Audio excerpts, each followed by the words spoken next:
Welcome everyone. It's Fran from Village Dry Goods and we're introducing our week number 4 summer block of the week.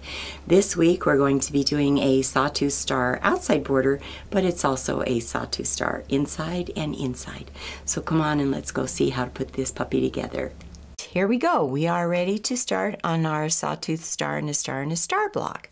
So in your kit, you have a 7 by 10 inch piece of navy. You have a 5 by 7 piece of gold. You have a cream number 1 piece that's 7 by 10 inches. And you have a cream number 2 piece that is a 8 by 16 inch piece. Now we're going to cut these. I'm going to set aside this cream number 2 because we don't need this until we're at our final round. So we'll just get this out of our way right now. From your gold piece, you are going to cut one 4.5 inch square and one 2 inch square. From your cream number 1, you're going to cut one 6 inch square, one 3 inch square, and 4 1.25 inch squares. From your navy, you're going to cut a 4.5 inch square, 4 squares that are 2 inches, and then you're also going to be cutting your 9 inch square that go in your flying geese on the outside. From your cream number 2, you would cut one 7.5 inch square and 4 3.5 inch squares. All right, now let's get busy. The first thing we're going to do is our teeny tiny sawtooth star. Now, this is really, really small, and on our wing clipper and on our Ultimate Creative Grids ruler, there is not a measurement that is that small. So I'm going to give you 2 options for that. The first thing that we're going to do is we're going to take our cream 3 inch square and we're going to lay it on our gold 4.5 inch square. Now this is your cream number 1 piece. We're going to lay that on our square and we are going to draw our lines with our magic wand. Don't worry too much about this being exactly in the center of your gold square. Just kind of eyeball it. That's close enough. Then you're going to take my very favorite, one of my favorites at least, Tools a mechanical pencil, and I just use a cheapy old Bic one. Being a quilt store, I could sell you an expensive one, but I'm not going to. Get out your Bic, it works great. So you're going to just draw a line on both sides of this ruler.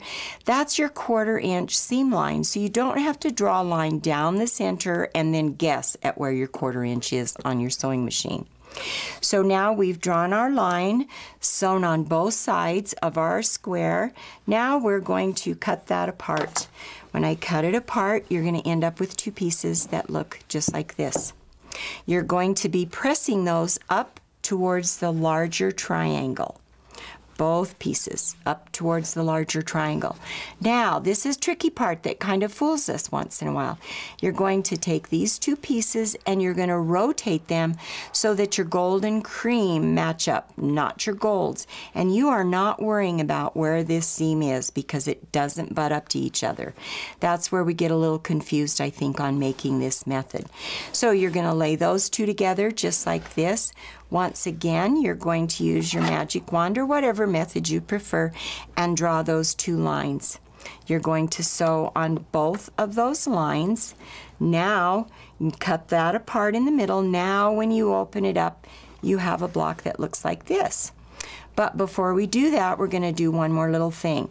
We're going to fold this in half and we are going to make a little snip right in the center. Now, don't worry if it goes into your seam because that's waste. Give it a little snip. Oh, those scissors don't want to snip. Okay, now I can press this with my seams going the direction I want because they need to go opposite. So now I'm going to press this with my seam going towards the larger triangle again, away from my geese. So when you have this all nicely pressed, it looks like this. Now we're going to do the fun part. When you have those all cut apart, you are going to end up with 4 pieces that look like this. My very favorite way to trim these itty bitty guys is to use the Block Lock Flying Geese.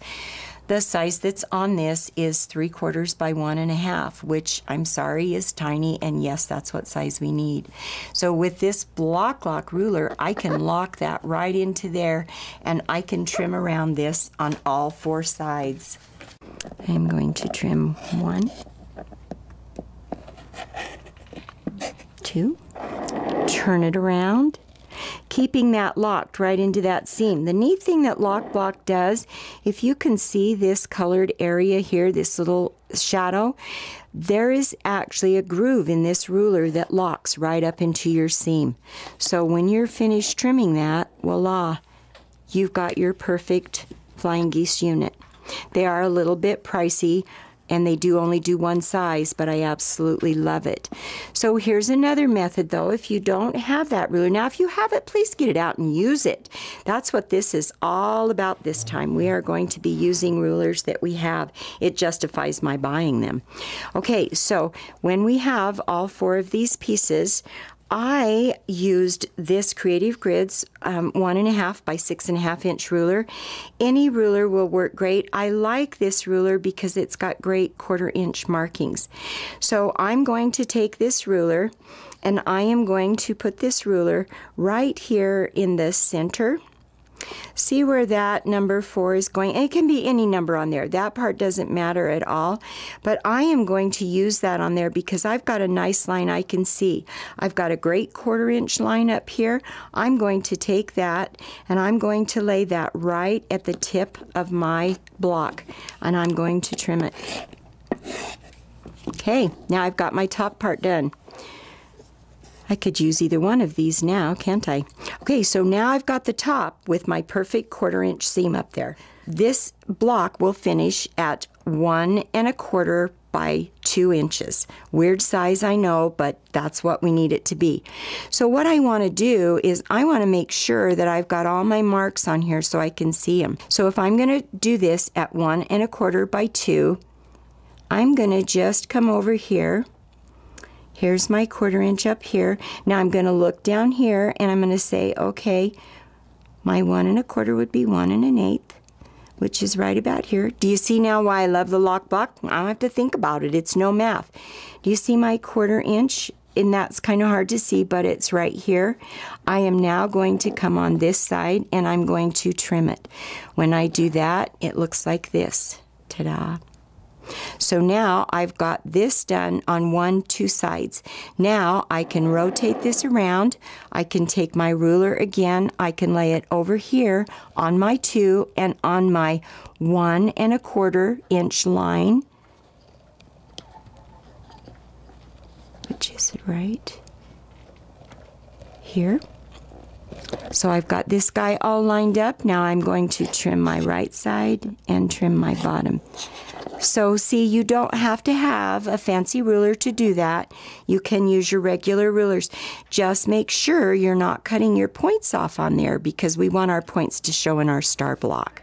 So now we've cut our little Flying Geese to our perfect size. Pretend that I have 4 here because one's still not trimmed. We're going to take those and we're going to make our center little sawtooth star.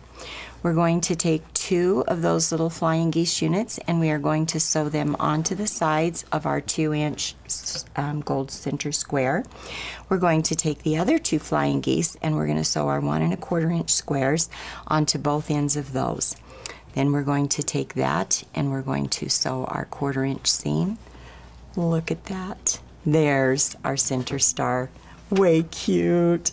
Okay, now you are going to take your blue 4.5 inch square and your cream 3 inch square and you're going to make Flying Geese units the same way we just did, only this time you are going to be able to use either your Ultimate Flying Geese ruler or your wing clipper to trim these.